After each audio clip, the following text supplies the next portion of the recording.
Salam əziz izləyicilər, mən bugün təmizlik vlogu çəkəcəm.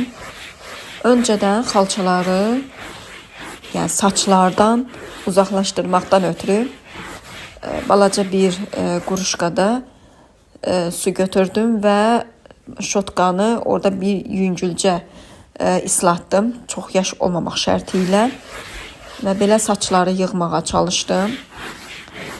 Yəni həftədə iki dəfə və yaxud da 2 gündən bir, həftədə 3 dəfə falan belə bir şey eləyirəm. Hətta istəsəz vaniş, yəni rənglilər üçün olan vaniş, ağ xalçanı ağlar üçün olan vaniş üçün vaniş eləmək olar və yaxud da ki bir qab şampununu damcıladıb normal bir quruşkada onunla belə də daha təmiz eləyə bilərsiniz.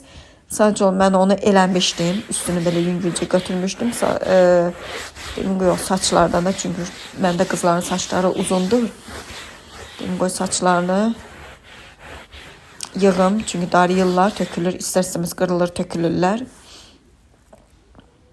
Baxın, hələ görün, hissə çıxardıram. İndi görün nələr çıxacaq. Bu arada abunə olub, like atıb, yorum yazmağı unutmayın. Və yazın, belə deyim, abunə olun ki, belə bir videoların ardı gəlsin. Görün nə qədər saç çıxdı. Hələ bunda yumurlamış bir vəziyyət. Açılanda vahşi çox olur. Bir balaca otağın xalçasından çıxan saçlar.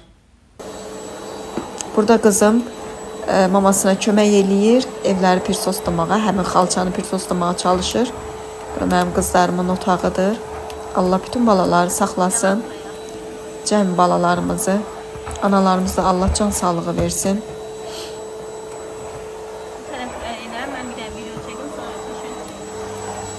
Gücü çatdığı qədər pirsostlamağa çalışır və təbii ki, ondan sonra özüm biraz da pirsostladım və xalçanın son hali tüksüz, saçsız olan bir hali, tərtəmiz gül kimi